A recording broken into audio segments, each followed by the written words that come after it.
Hi YouTube! For today's interview, I have with me Galaxy Racer Esports representing Emirates. So I hope you guys have fun watching and enjoy.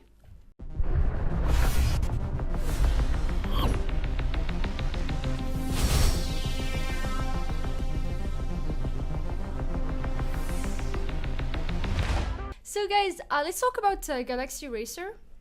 When did you join the team? Were you with them before the tournament or was it for IEC specifically? Oh, there was a girl gamer tournament in Dubai last year. So there was a girl gamer tournament, and the last minute, my girlfriend, she was like trying to look for a team and trying to get into the tournament of girl gamer esports. Mm-hmm. And she got into contact with Paul, which is our owner, CEO, and they made the first MENA girl team, League of Legends team.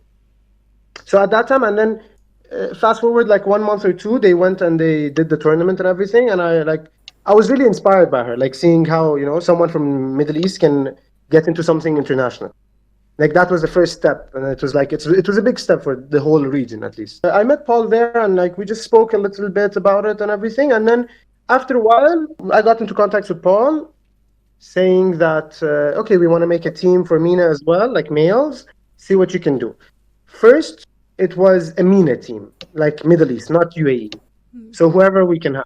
We had a different roster at the start. It was like 1 month before IEC starts, we had a different roster, but we didn't know like IEC is happening and everything. We didn't know the rules and everything. They still didn't go public. We were practicing, we were scrimming, and it was going really well, honestly. It was it was an amazing first time experience. Like with their organization and everything was perfectly like going good. At that time, we were looking for like coaches, different type of coaches, different staff members. Like it was still the first step for Galaxy Racer. Like I remember their Twitter page was literally created when I was there as well. Like they had 0 followers, and now they have like over like 250K or 300K, something like that. It's like insane.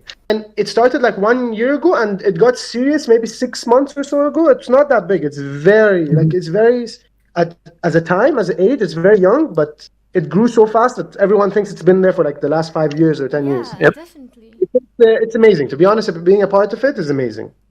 After we qualified from the UAE, we got signed officially and became under the organization officially. That was the story of the MENA team and Galaxy Racer in general. Wow. Can you tell me what are the advantages that you get playing with such a big organization? Like, for me, I think when I started, it was like I was new to the scene, the whole scene. It was like IEC was my third tournament. So basically, what happened is playing for such a big organization gave me like, I would give credit to our coaches because they helped me a lot to go through a lot of stuff. Our first 5 games, I was like full panic mode. I'm scared to play my own play style. I think I would give credit to Alimo and our coach staff for really helping me to improve in no time, basically. Tell us which sponsors you have for the team, for example. We're just under Galaxy Racer, yeah. So like, let's say when we want a keyboard, they send us a keyboard. If we want a headphone, they send us a headphone. So if we ever wanted like individual coach with anyone, they would provide that. So basically, we were covered with every direction, and we had a manager that was amazing, Nicole. I am sure you've heard of her. Nicole is her nickname. Yeah, she was amazing. She handled like the stuff that get in contact with the admin, do this, do that. She helped us a lot, to be honest. Because I've been in the esports, at least in Dubai, for as long as I remember, like when there were, like maybe I've been to maybe 100 different tournaments, LAN tournaments in Dubai. And there is 1,000 different promises I heard from different organizations. And none of them stood up to what I'm experiencing right now. But to be honest, like they never let us down. Galaxy Racer never let us down, whatever we needed, at least. How many coaches do you have? First of all, in the UAE qualifiers, we didn't have a coach. We were like juggling between here and there. We were trying out different coaches. And in the finals, around that time, we got in contact with Evan, which is our coach right now. And I mean, he suits us very well. Like he's such an intelligent human, in my opinion. And like he understands a lot about like the way about MENA and everything, because he used to live here also for a while in Dubai, and now he's in Australia.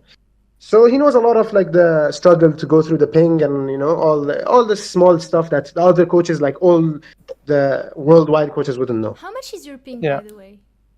130 to 140. The whole tournament you were playing with 120. Yeah. Yes. One, 135. respect, honestly. Having someone as a coaching staff and someone who's experienced our ping and change to another ping, like someone who knows the small stuff that goes through the pings is very important. And to be honest, he's such a smart guy, and like a huge credit goes to him for getting fourth. Like I don't think it would be possible without him or any of the other players. Yeah. But I think after, like, when we started Split 2, we got an analyst, which is Charlie, which helped, which helped Evan in like drafts, in like our early game, like our positioning, what we can abuse from different teams, the small stuff. Yeah. Basically as an analyst. Yeah, but throughout the entire tournament, we basically were with, after the first like qualification, we were with Evan. Okay, so you had a coach and an analyst, basically. Yes. Also some individual coaches if you want to. Oh, okay. So now let's talk about IEC, the tournament, and let's talk about Split 1. How many teams played in the qualifier in UAE, and how is the overall level of the teams and players? I think it was around 50. I'm pretty sure it's around 50. Okay. I think we went in the qualifier. I think we were so confident that like we will get the first place at the start, because like we knew like in UAE basically, all the players knows who's the best players in the region. So we basically combined this team in who's the best in his role. I'll just combine them all together. Mm-hmm. So we knew, in theory, we will get the first place. But like, we gave every team the benefit of the doubt that they might beat us. So I think, in general, in the qualifiers, we tried our best. But we had no coaches at the start, since, as Alimo mentioned, we had to try out the coaches. So it was kinda, we used to grief our draft and counter ourselves just because we are confident in these champs, and we play it like from one step behind. However, we always overcome this bridge, and we succeeded. So what did you do to prepare for Split 2? Split 2, okay. So basically, Split 1 was mostly finding ourselves, like finding our coaching staff, finding who we're going to be suitable with. After the ending of Split 1, we had a bit of break, and once the coaching staff got with us and like he told us, okay, you can, if you like this champion, you can go ahead and do it, practice this, do that. And there were so many things that we thought were like that we can get away with, and we couldn't get away with. Like the coach like made us understand that, okay, not everything is just based off solo queue, because we were mostly like still learning the game on solo queue based, not as a team. So he made us learn how to play the game as a team mostly. And while that was happening, we were scrimming, I think, 5 days a week and 3 hours a day, something like that. So yeah, we were scrimming a lot, and we were playing a lot of solo queue at that time, and we were trying to like find the champion that fits for us. That's basically what was happening for Split 2. Split 2. So let's talk about Split 3, the IEC finals.